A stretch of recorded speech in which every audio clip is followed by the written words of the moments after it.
this is what real change is about. Surely this is why you got into doing what you're doing.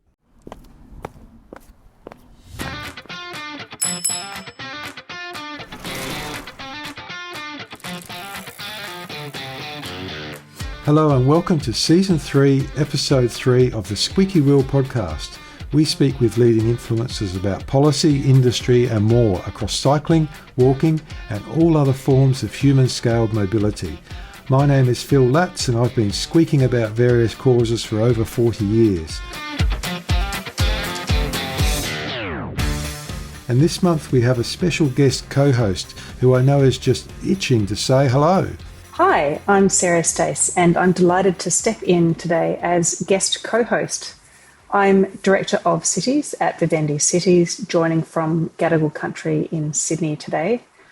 I've worked across local, state and federal government, as well as the private sector and not-for-profits, always focused on how we improve streets for everybody. So I'm really looking forward to today's conversation. And so am I, and my goodness, I'm intimidated co-hosting with you, Sarah, after such a rundown of qualifications and experience, but I'll do my best. Before we introduce you to this month's guest, we'd greatly appreciate it if you could subscribe via your podcast platform of choice and leave us a rating. Thanks for your support.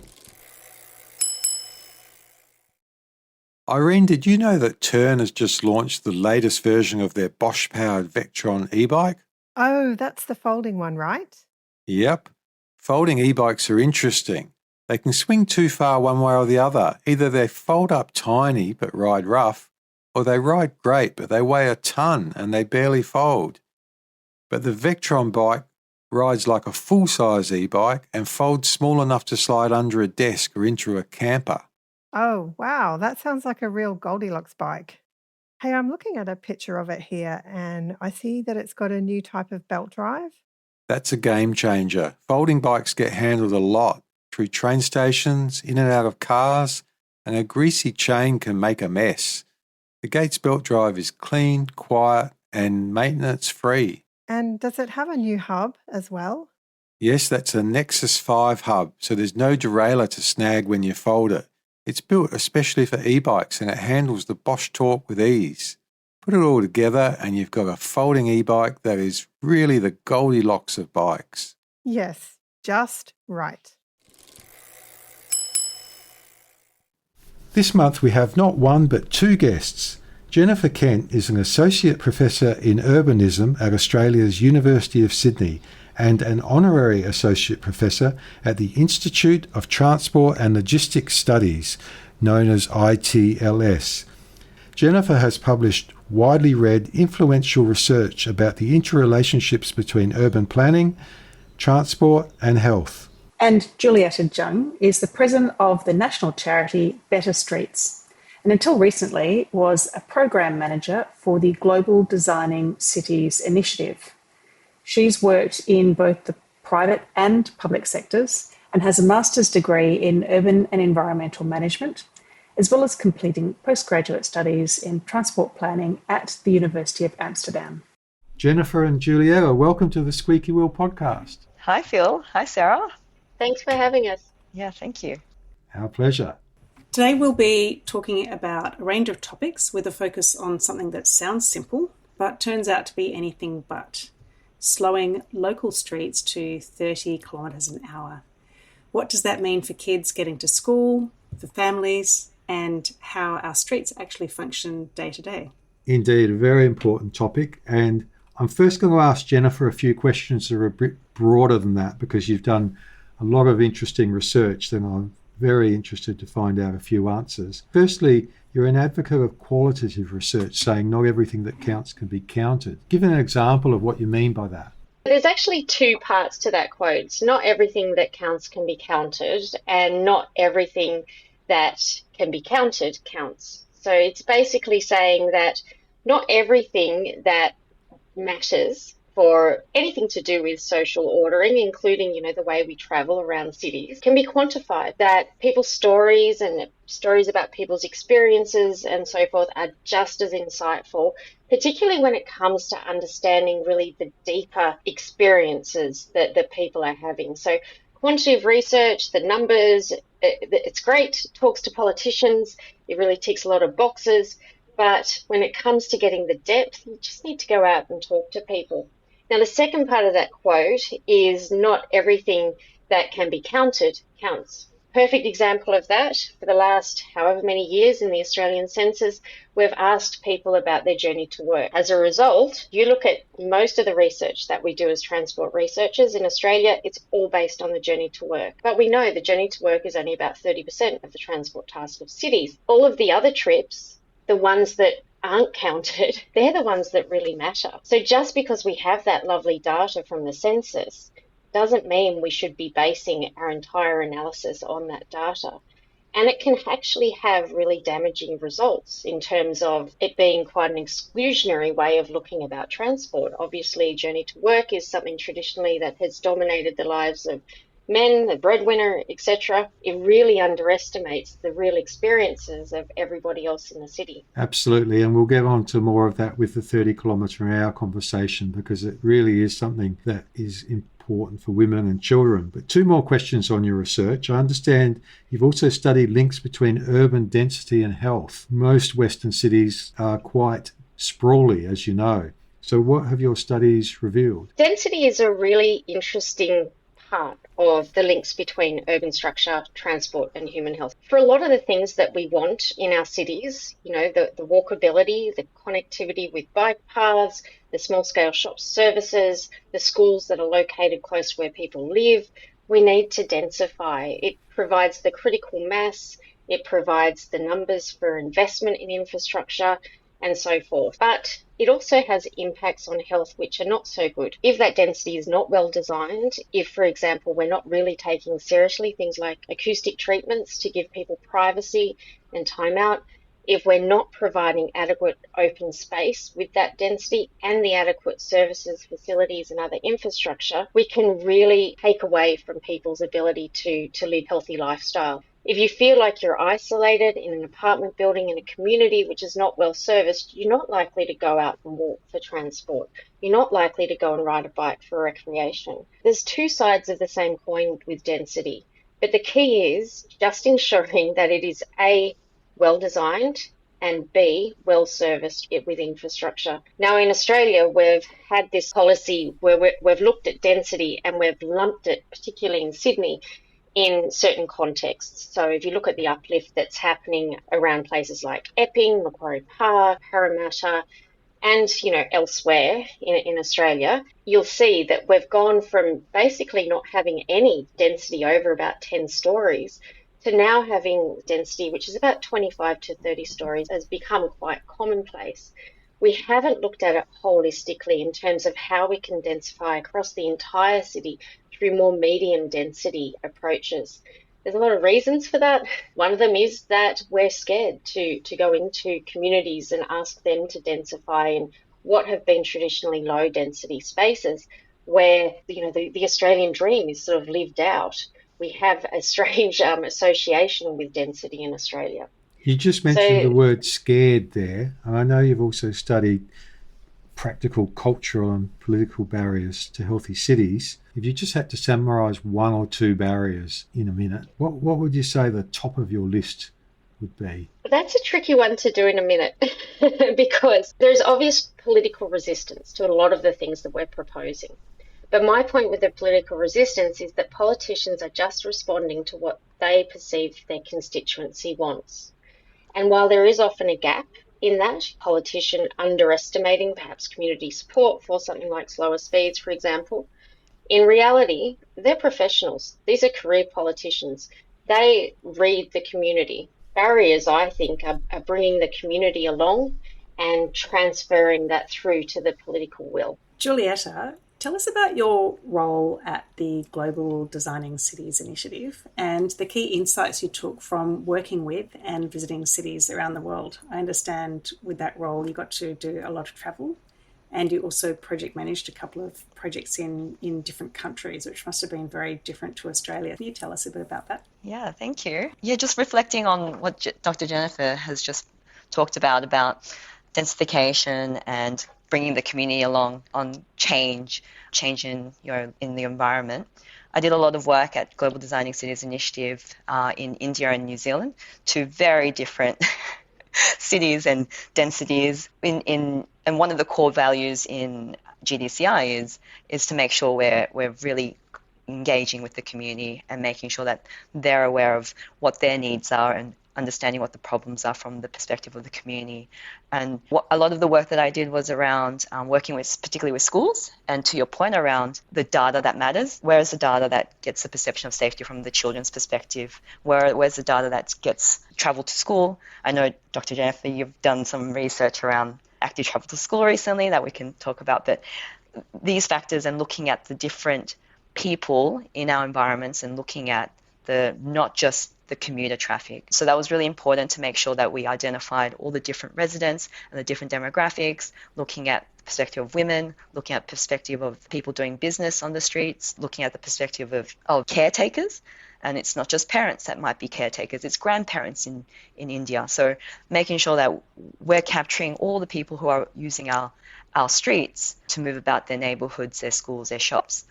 So designing engagement activities that would really appeal to different age groups within schools. So from young primary school students, getting them to do more sketching related activities to draw out what their journey looks like, what the dangers are when they're going to school, when they're traveling to their friend's house, and then also looking at the caretaker's perspective on why they are afraid to give their children independence to independently travel to school.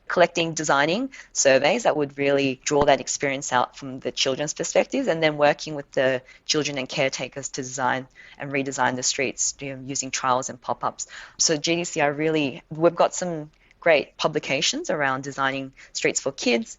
Another one recently that's been published, and I don't think Sky talked about this in the podcast last time, but designing for safe speeds. And this is one that's been needed across the globe because this is a global challenge right now. Dangers on our roads due to motor vehicles and just the physics, really. Physics of vehicles speeding down our streets, traveling at high speeds, and the impacts it has on not just injury, but actual deaths. So at GDCI, it was really great to be able to work on the global scale, looking at different street networks and looking at the design of different streets across the world and coming up with similar solutions on how do you actually traffic calm and make those streets at a human scale so that it is comfortable for caretakers from all ages and abilities to get around their neighborhoods.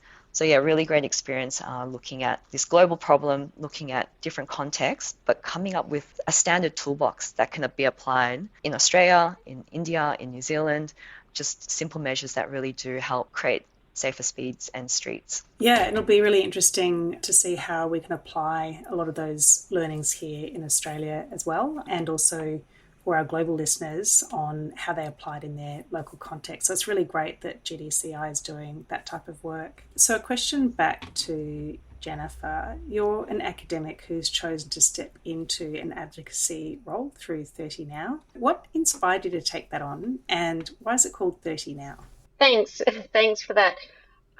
What's inspired me is that as an academic, I feel as though traditionally we've sat in our ivory towers and not seen it as part of our remit to engage in advocacy, to engage in thinking through the political systems and other policy systems where our research kind of lands. But I've always had a very strong belief that we have a responsibility as academics to take that landscape really seriously. And for me, a good way to do that is to get more involved in the advocacy space, to be able to lobby for that kind of impact. I'm always very conscious of combining my academic work with my advocacy work for 30 Now, because I feel as though I use my understanding of what the barriers are that's generated from the research to really shape what 30 Now is doing. Now, as you've said, this used to be the 30 Please network. Lena Huda set that up with amazing success and energy, which I'm struggling to sort of replicate at the moment, but I'm getting there. But we decided we need it now. We're not asking anymore. We're demanding. We're saying, we're not just asking, can we please have 30 kilometres per hour? We're saying it needs to happen now. And the reason why I believe there is such urgency around this now is I look across at my friends in the United States, where they are experiencing an absolute epidemic of road violence and road deaths. And I see the things that have led to that, the increasing vehicle size, the increased stress in society, the road design interacting with those things, and the inability of the government to do anything about it, or unwillingness of the government to do anything about it. And I see a lot of those aspects here in Australia. So I'm concerned that we're going to start to follow in the US footsteps. And the data is suggesting that we are. Our road fatalities and those seriously injured are actually increasing.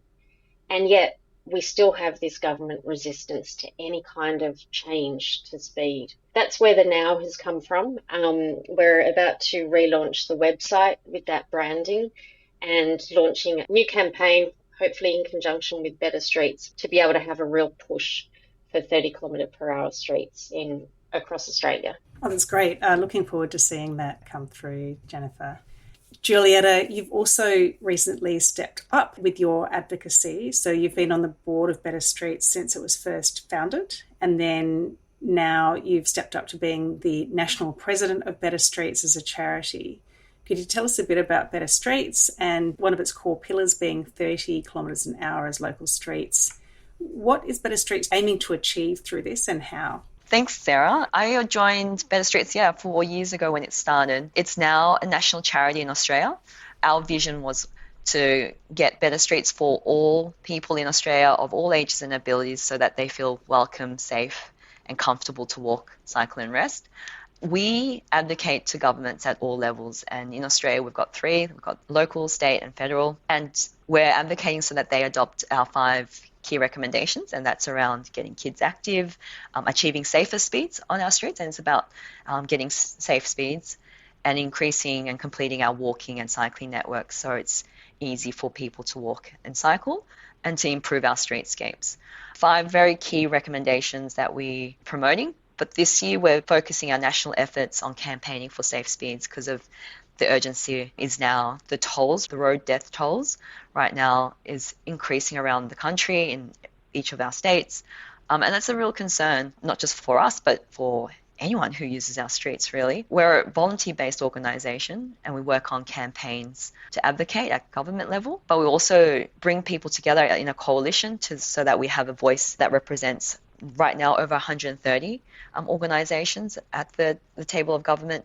And we're also bringing people together so that we can share knowledge across the states, across local communities, and we've got opportunities to amplify each of our messages. Jennifer, you just mentioned in your previous answer almost a bit of a dismay or wondering why politicians aren't game to grasp the nettle with 30 kilometres an hour. So I just want to dig a bit more deeply into that. What does slowing down drivers take? What are the risks decision makers think they're taking, and why do drivers arc up so much, and what can we do about it, do you think? It's really quite complex. I mean, I entirely understand the fear of politicians in addressing this issue. So some of your listeners might be familiar with Lee Waters, who was a member of the Senate, or, the Welsh Parliament. He in was fact, elected a previous guest on the Squeaky Wheel podcast. Oh, so absolutely. we'll put a link to that previous episode in the show notes. But yes, I mean, I'm assuming that in that he spoke about some of the issues that he faced when he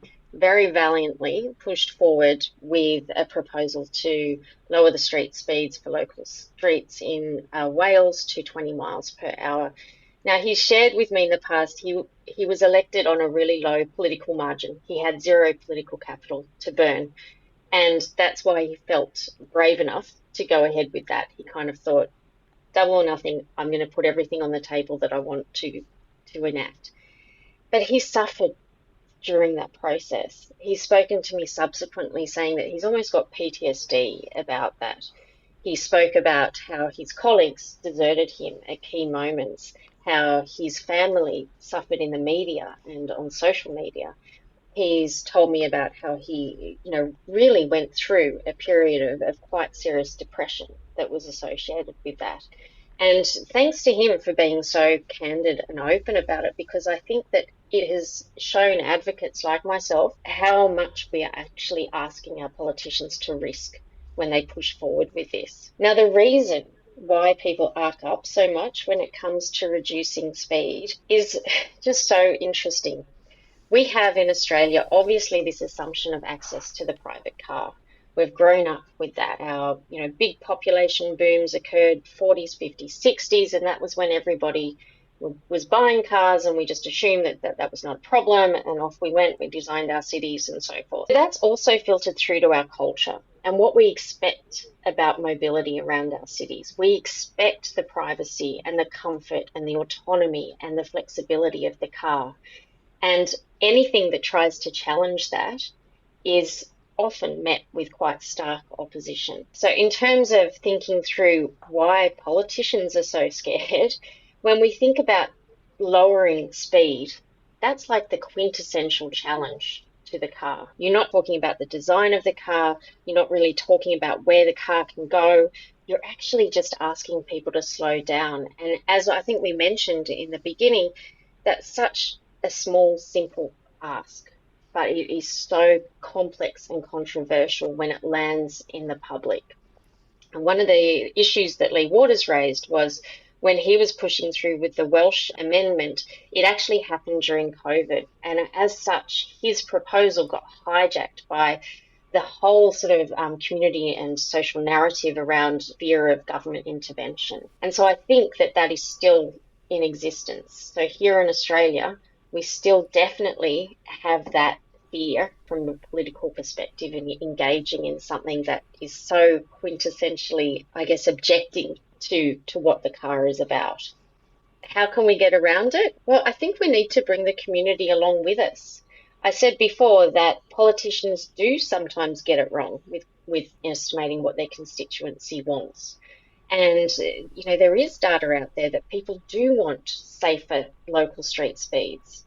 And so in terms of framing it for the politician, I think one of the key data collection things that we need to do, and I'm working on doing this at the moment, is really just taking stock, doing a sentiment analysis.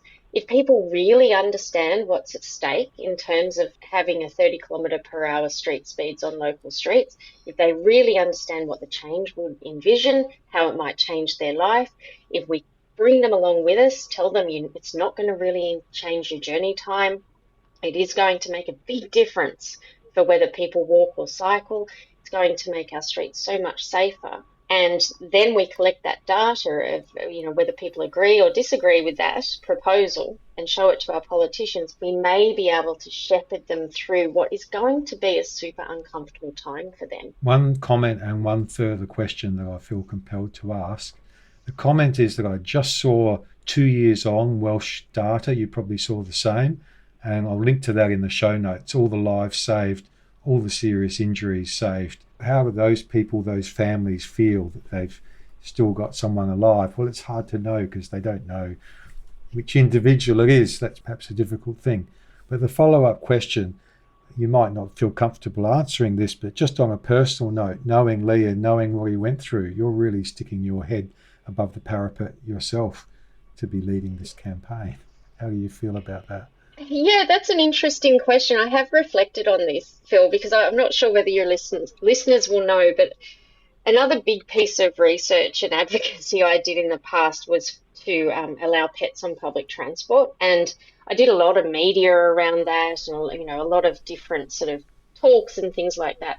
And every time I spoke about it, it was all pretty jovial. I was welcome. It was just a fun discussion to have with people. I've subsequently started to do a lot of media around safer speeds, and it's entirely the opposite. I find it is such an adversarial space to be entering into. I'm not afraid of that because I can, in many ways, hide behind, the academic ivory tower that I mentioned before. But it definitely is a controversial thing. Even amongst my friendship group, not many people, I don't think, would know that I'm leading, the 30 Now network and barbecues and so forth. I don't want to bring it up because I don't want to engage in that kind of discussion in a social setting, even though I feel as though we need to be talking about it more.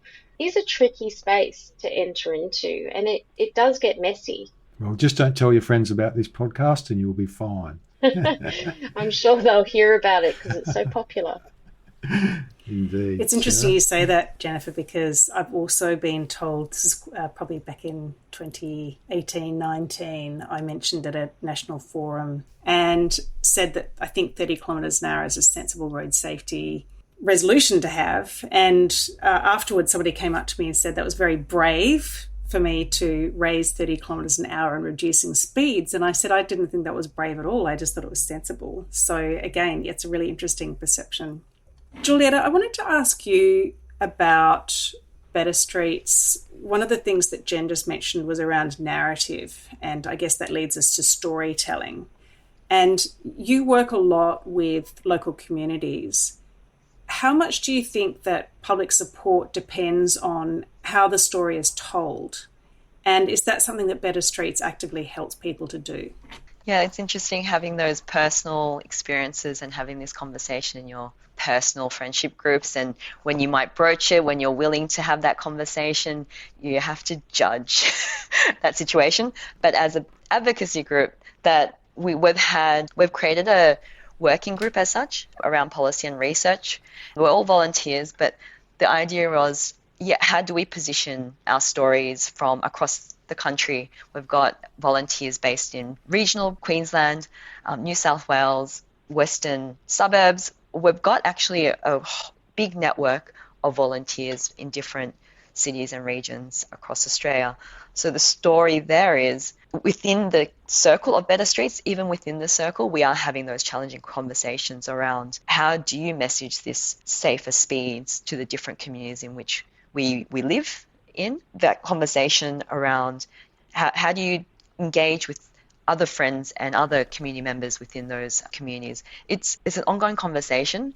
We're looking at case studies from around Australia to look at where safer speeds has worked and hasn't worked, trying to understand what the community and the local governments have done in that space. There is a clear example in Australia where 30 kilometres an hour was quite heavy-handedly imposed on a community, and that didn't work out very well. There was a huge backlash. The 30 kilometres an hour was repealed. So understanding how we can engage with communities from doing the case study research is something that we're looking into as an advocacy group, and how do we engage with, as an advocacy group, the different politicians and the state agencies and the local government, and understand from their perspective on what was successful and not successful. Jullietta, are there ways that people can tell that story better to convince politicians or convince their community? Are there things that they should keep in mind as part of that storytelling? Yeah, what we're advising right now is to tap into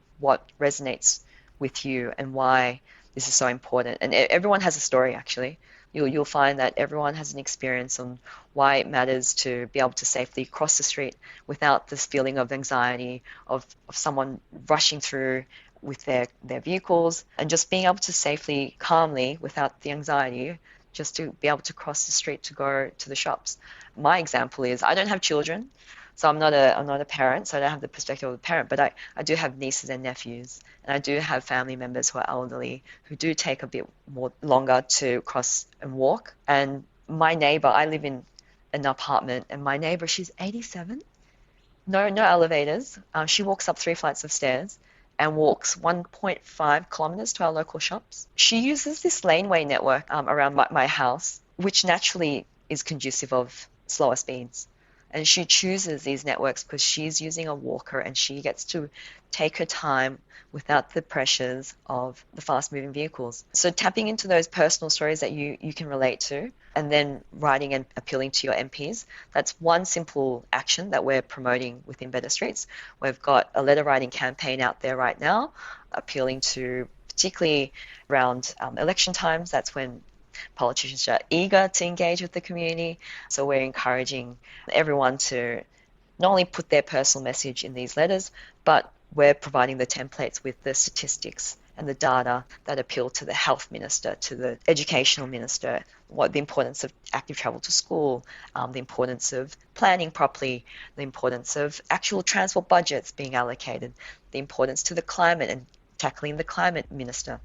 And so we're designing our campaign so we're appealing across the portfolio of government. It's not a transport issue. This is an issue for society, and we need to tackle it at all aspects of it and look at it as a systems approach. That sounds really comprehensive. Jennifer, are Australia's barriers unique? You mentioned an example from Wales just then, but are we dealing with similar cultural and political issues elsewhere? I think there's interesting intersections between where the culture lands on our structural provisions, so the way that our cities are structured. There's two differences, I suppose. So you've got different cultural appreciations and also different cities and city structures, urban structures that you're dealing with. I don't think we're so different to other car-dependent contexts in the global north in terms of our attachment to the private car and our appreciation of the private car. So I'm talking about, the colonized global north, North America, New Zealand, and to an extent within the UK as well. What's different about Australia, not so much the US, but about Australia from the UK, is that our densities are much, much lower, particularly in those inner urban areas. So we don't have the example of London to look towards, where you've got really high densities, really great existing public transport network, and as such, retrofitting with cycling was possible. They even got the congestion charge through. So it's those two things together where the culture lands on the built environment. But I do think that we can look to places like Wales to see just the animosity that comes up when we start to talk about street speeds. I think we can look to the US to see on many levels what we shouldn't be doing. And that is, head in the that was sand. A loaded statement. Sorry, Phil. I don't know whether I'm not going to get political. No, we're getting political. I'm not going to go there. But, they're just head in the sand. This is an individual problem. This is not something that the government can fix. And then you look to the individuals, and the individuals are all very much attached to their very large cars and driving them relatively fast. So we've got different challenges and different opportunities, I suppose, but we can look to different contexts for inspiration on different levels for those things. I think one of the things that we want to be careful not to do is to look too much to the places where we all want our spaces to look like. I'm talking about Germany, Denmark, Sweden, the Netherlands, because they're dealing with very, very different built contexts, but also very, very different cultural contexts. They have a different appreciation of, long-term orientation, community over individualism, for example. And that gets expressed on their transport system, what the constituency demands, and what people actually do from day to day. Jullietta, you recently rode on Western Australia's safe active streets, where 30 kilometres an hour local streets are already in place. What stood out for you, and what were the key success factors? What made them different from regular 50 kilometre an hour streets that we have elsewhere in our Australian suburbs? So kudos to the Western Australian government for creating the fund to create safe active streets. They're quite beautiful. Physical design of those streets really does make you feel calm as both a car driver, as a person walking, as a person riding a bicycle. The environment is really welcoming for all people, really. They've treated the pavement so that the colour is also not that harsh asphalt black, so the environment itself is quite pleasing, and they have created the street so it is more narrow and conducive to you wanting to drive safely and slowly and appreciating the environment in which you're driving through. So I would love to see that being rolled out not only just across multiple streets around Western Australia, but across all of our streets, our local streets. But it is expensive to do. Doing those kind of design interventions is a challenge. It does cost money to build out the street curbs and build out those curb build-outs so that it is narrow for vehicles to turn too sharply into a street. So those expensive measures, they work in changing driving behaviour immediately, but so do policy changes and regulation changes. And that's what Better Streets is talking about. We've got the evidence to say that it is safer for people walking and driving to drive at 30 kilometres an hour. But that could be changed as a policy and it's set as a default speed limit and then have trickle-down effects in the behaviour. Surely there will be people who will want to violate that speed limit, but effectively most of us, I will say, abide by those regulations that we are governed by the speed limits.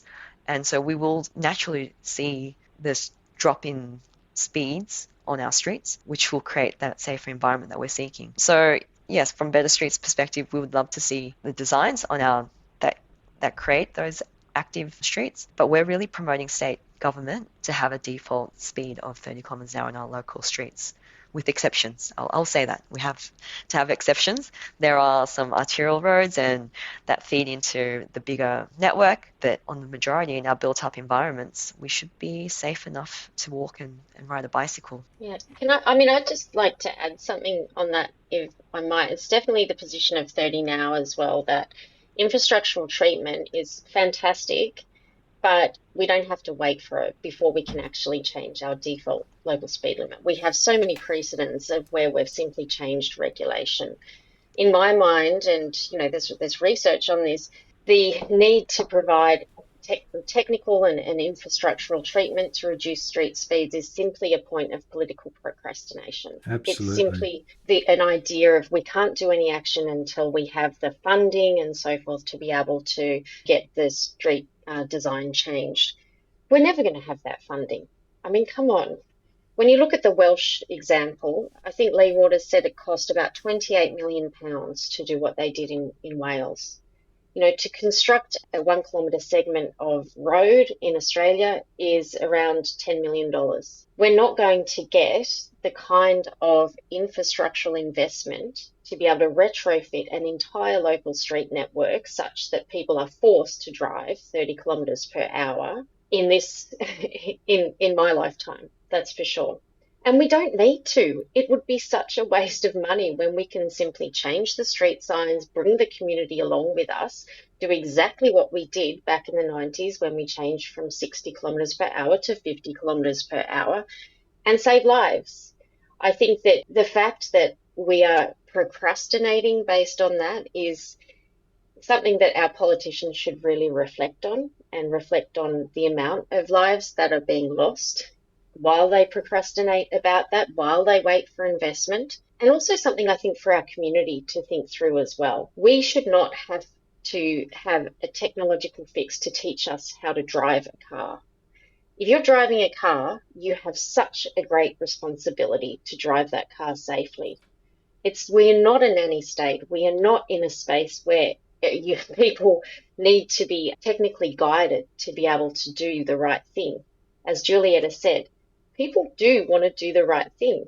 And if we can bring the community with us by communicating how serious it is that when they get behind the wheel, that they drive safely, that will also help, I think, to ease politicians into that space of being able to accept this as a policy approach. I absolutely agree with that, Jennifer, because I saw with our local council, I'm in Waverley Council in Sydney, and for about 7 or 8 years, they'd been toying with this idea of having a 40 kilometre an hour as a blanket speed limit for the whole local government area. And they now have brought that in. Only change I saw is that they've put up some signs and a couple of speed cushions here and there, and that's it. So it can be done at very low cost, but they have to have the political will to do so. We're going to just finish with a couple of questions now around how do you get to that point of action. So from both of you, we've heard that we really need to be galvanising the politicians to act and the community to encourage them to do so. Jennifer, if a local or state government wanted to start tomorrow, what are the first 2 or 3 things they should do? First thing they should do is engage the community from a very, professional perspective. There are people out there who are way better at that than myself. Get those people on board to educate the community about what the change will mean. Now, we have that experience of what happened in Wales, and they learned lessons doing that, and they didn't bring the community along with them enough. They didn't spend enough time explaining what it meant for the community. They didn't employ the emotional pull that they probably should have. They didn't create sort of a sense of seriousness and urgency around the issue. Now, the second thing we need to do is engage with local authorities. Because Jullietta mentioned, we want to change the default local speed limit, but there will be exceptions. And it's only local authorities that can really tell you about what those exceptions will be. You need to provide a really safe conduit for local authorities to nominate those exceptions. One of the reasons that local authorities didn't take advantage of that opportunity in Wales was because they were very risk averse. They were worried that if they applied for a street to be exempt from the policy and there was an accident and a fatality, that they would be held responsible. So we need to address that and support local government to engage in the process as well. I think they would be the two things: engage the community and engage local authorities. I mean, I guess the third one, I know you only asked for two, is just buckle down. It's going to be a rough ride, but know that not many politicians can wake up. I think there were 738 killed or seriously injured cases that were saved in Wales in the first year. Lee Waters has woken up knowing that he's saved lives, saved families from the trauma that's associated with that. So I think, politicians buckle up, but also know that this is what real change is about. Surely this is why you got into doing what you're doing. Amazing. That's fantastic advice. So this is for Jullietta.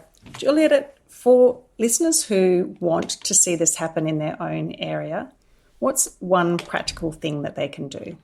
They can join Better Streets and create their own chapter so that they can work locally and campaign to their local councillors and connect with other people. So join Better Streets and find a tribe that's willing to support you in the safe speeds space.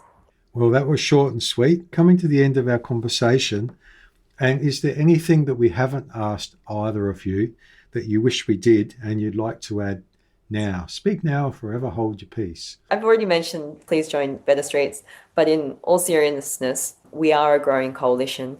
And if you are an organisation that's interested in getting more walking and cycling networks in your local area, if you're interested in creating better streetscapes, please join Better Streets as a member or promote this within your local communities. And the more who join, the bigger our voices are, and we represent more of the community.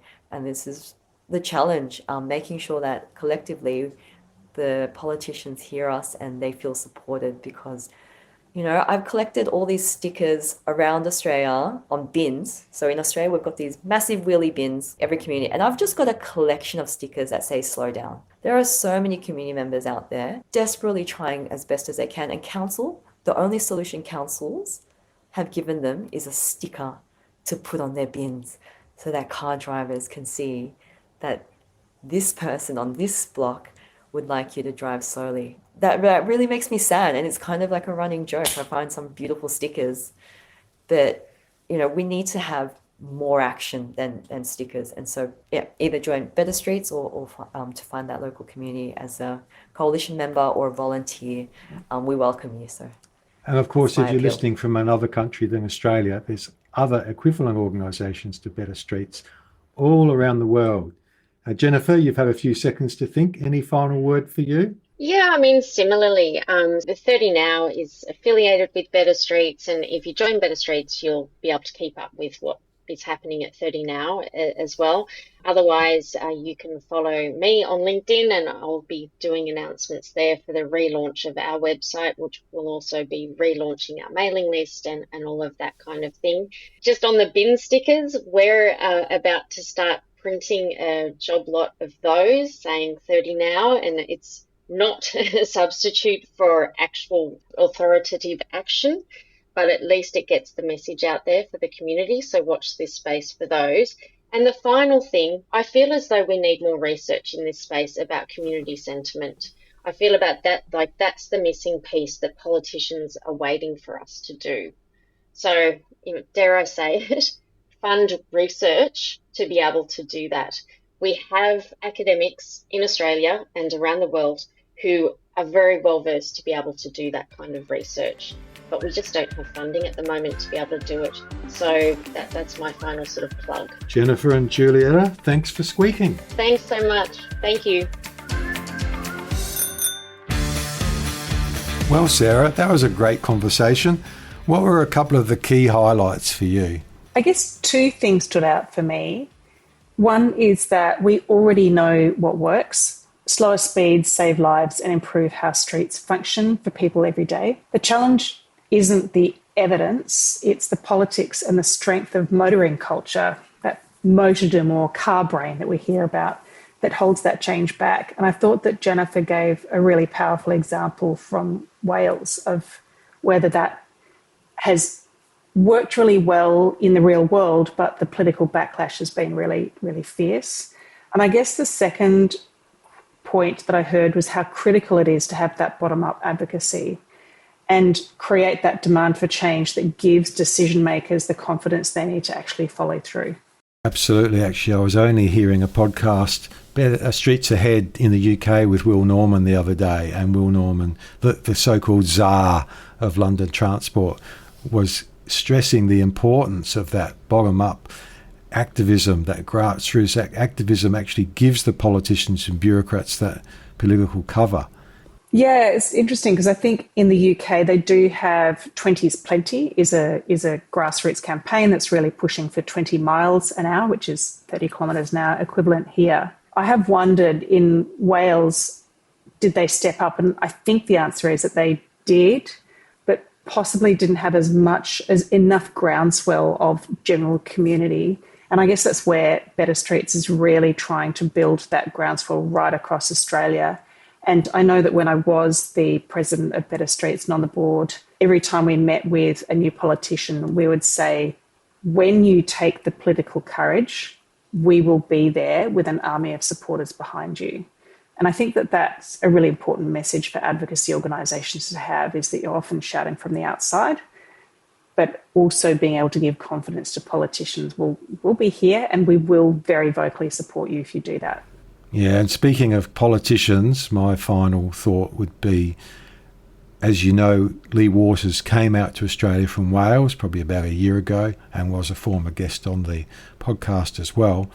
And the personal toll he paid, I wasn't really aware to the extent until Jennifer said in our podcast today, but he must be feeling good when he looks at that data, which we are going to link to in the show notes. And he knows that he was the key guy. Obviously, he needed support, but he's directly responsible for saving many lives. And surely that must make him feel good at night and, you know, when he does feel a bit stressed. Yeah, maybe that's the reminder that we need to give politicians is you will go through pain. That's very clear from what we heard from Lee Waters when he was here and on the podcast and so on. But you're absolutely right. If you were able to cast yourself forward 2 or 3 years, as Lee can now, and say, I have saved this many lives, not just the lives themselves of the people who might have been killed, but all of their families and the resounding impact that has beyond that of people who've been hospitalised. Imagine being able to say, I did that, I have helped all those people, would be phenomenal. Absolutely. We always finish up with What's Up, which is a chance for us to say what we've been doing recently or what might be coming up in the future. What's up, Sarah? Well, we've just kicked off a 3-year Australian government-funded industry research project. So I'm working with Dr. Mike Harris at UNSW. Just for the benefit, even some other Australians, let alone someone in America, might think, what the heck is UNSW? So can you please explain? University of New South Wales, as well as the Committee for Sydney, Vivendi Cities, where I work, and 12 local governments across Sydney. And in fact, Jullietta has just joined as our project as the postgraduate researcher for that project as well. And what we're looking at is how we actually deliver cycling infrastructure faster and more effectively, with the aim over that 3-year period of creating a practical framework that local governments right throughout Australia can use. If people want to get involved, we're running an online workshop with the Liveable Cities Collective on 30th of April 2026. focused on gathering real-world experiences of the barriers that people have experienced and what's worked to overcome them. Well, I've got to take part in that one, so I'll be there. So for my What's Up, I've just returned from Taipei Cycle. This is probably the third largest bike show in the world by scale, but I've been going each year since 1996, and I'm very attached to the country of Taiwan. I mean, I haven't gone every year, of course. There was COVID. I've missed a few other years, but I've been going fairly regularly since 1996. The country has transformed a lot in that time, but right now the bike industry is doing it pretty tough, both in Taipei and globally. One thing that was very sad for me personally, because I had met the man, is that King Louis, the founder of Giant Bicycles, which is one of the world's biggest bicycle companies, just died. And he was a national hero in Taiwan. It's hard to overstate, and perhaps hard to people in other countries to understand. How could a bike industry company owner be such a hero? But the bike industry is and was a big deal in Taiwan. It's a small country and it's a big industry, and it's not uncommon for the president of Taiwan to come and open Taipei Cycle, complete with their security guards and so on. Didn't happen this year, fortunately, because it's a bit of a hassle with all the security screening. So King Louis, the founder of the father of the Taiwanese bicycle industry, and when he was quite advanced in years, I'm going to say at least 80, he started riding around Taiwan, which is about 1,000 kilometres. And he, almost like the Pied Piper, each year a bigger and bigger group would ride with him. And these rides became legendary, national media and so on. And he became the special advisor to the president. And he had a huge influence on getting a whole bunch of bike infrastructure and funding progressed in Taiwan and things built on the ground. He also, Giant Bicycles, builds and founded the U-Bike system, which is their incredibly successful bike share system, which has a huge ridership. I'm just hoping that progress on bike advocacy hasn't died with King, because I'm seeing signs of stalling. Looking at Taipei, which is a city of 7.5 million people in Greater Taipei and one of the most densely populated cities in the world, it has wide main roads that have very high speeds. Very little funding for bike infrastructure. There's currently only about $178 million of funding committed for the next 3 years nationally. There's probably some local government money on top of that, but it's not a big deal. And when you're in the streets of Taiwan, the first thing you notice is this massive noisy swarm of bees, which is the mopeds, the two-stroke powered motorcycles. There's way more of them than cars. And they're incredibly noisy. They're incredibly fast. You know, young guys hog them up, and surely they're doing 80 or 90 kilometres an hour down these wide city streets, especially at night time. There is a fascinating electric moped company called Gogoro, which got a lot of publicity. They're doing these electric mopeds, and they have this swappable battery system, and you can see battery exchange terminals all over the streets of Taiwan. I'll put one of those photos in the show notes. Now, that company, unfortunately, is in financial trouble. Their share price has plunged. Their market share on the street, I think they might be running 20% in sales, something like that, of market share. But the actual fleet, it's not much more than, say, 5% of the mopeds are electric. And they're so much quieter. It would be so much better if they were all electric. Also, it's unfortunate, perhaps from my perspective, that the government is heavily subsidising oil and gas. Gallon of gas, or a litre of petrol, actually, we would call it petrol, right now is only 300 NT per litre, which is about $1.36 Australian a litre, or converting it to US, about $4 US a gallon. So it's actually quite cheap given the current situation with Iran and so on. It's not a big country. It's a shame that they feel that they need to spend billions and billions of dollars to subsidise the price to consumers. But that's the decision the government makes. On the positive side, the bike share, which I mentioned, that was founded by Giant, and Giant still make all the bikes for it, and I think still run it. U-Bike is very successful. They get, depending on what data you read, 12 to 13 rides per bike per day, which is just off the charts high. And there's something like 90,000 bikes nationwide now. It's in every city in Taiwan. The total population of Taiwan is about 23 million, and there's about 5 or 6 other major cities apart from Taipei that might have 1 million or more people. That is a huge success. And also their MRT, their public transport, their metro system, mass rapid transit. I use that often, multiple times a day, and it costs less than $1 a ride, and the trains come every 3 minutes. It's funny how it gets to, oh, I've missed the train. It's a whole 3 minutes, you know.